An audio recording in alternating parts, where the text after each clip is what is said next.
વંદે માતરમ મિત્રો, આજકાલ સોશિયલ મીડિયામાં અને રાજકોટના ન્યૂઝમાં હું એક વ્યક્તિનું વિડીયો જોઉં છું કે જે એક બેંક સાથે સંકળાયેલ છે અને પોતાને મસીહા દેખાડે છે, કાયદે આઝમ દેખાડે છે.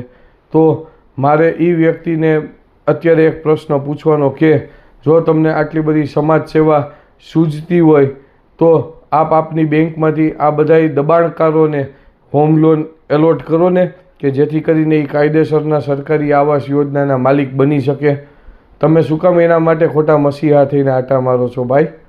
અને તમને આટલું બધું દુખતું હોય તો તમે તમારી બેંકમાંથી લોન ઇસ્યુ કરો ને. શું કામ એવી જાહેરાત નથી કરતા કે મારી બેંક છે એ આ દબાણકારોને અત્યારે હોમ લોન આપે છે અને તમામ લોકોને જ્યાં ક્યાંય પણ મકાન લેવા હોય તો તમે લોકો લઈ શકો છો. આવા ખોટા સરકારને બદનામ કરવાના કામ કરવામાં તમારે કયા પક્ષમાંથી ચૂંટણી લડવાની છે ભાઈ, કે તમે આવા બધા ખોટા સ્ટેટમેન્ટ પાસ કરો છો અને ત્યાં જઈને ખોટી સભાઓ ભરો છો કે અમે તમારા ભેગા છીએ, અમે નામદાર કોર્ટમાં આમ લડશું, અમે આમ લડશું. પણ તમે એક બેંકમાં અને બહુ સારી પોસ્ટ ઉપર છો તો તમે તમારી પોસ્ટનો ઉપયોગ કરો અને આ બધા જે 30-40 હજાર તમે એમ કહો છો કે 1400 મકાનવાળા બધા બે ઘર થયા છે તો એ 1400 તમારી બેંકમાંથી લોન આપો. તમને તો વ્યાજની આવક થવાની છે, તમને ક્યાં કંઈ નુકસાની થવાની છે. તમે તો એના મસીહા છો એટલે થોડા ને તમને કોઈ એમાં લોન નહીં ભરે ને ખાતા NPA થશે. તમને ખબર પડે કે કેમ લોન દેવાય છે ને કેમ બધાને ઘરના ઘર કરાય છે. સેજ એવી ટ્રાય કરો ને. આવી ખોટી છીછરી રાજકારણ ન રમો. રાજકોટમાં તમારું થોડું ઘણું જે નામ છે ને એ તમે ડૂબોળો છો.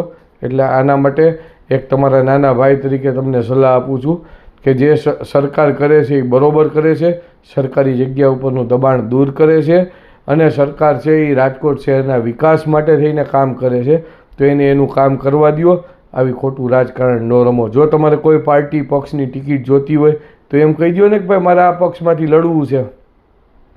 સરકારમાંથી ટિકિટ જોતી હોય તો એમ કહો કે હું આવા બધા ખેલ એટલે કરું છું કે મને સરકાર છે એ ટિકિટ આપે કે હું એના વિરુદ્ધનું આવું કાંઈ ખોટા ડીંડક ન કરું.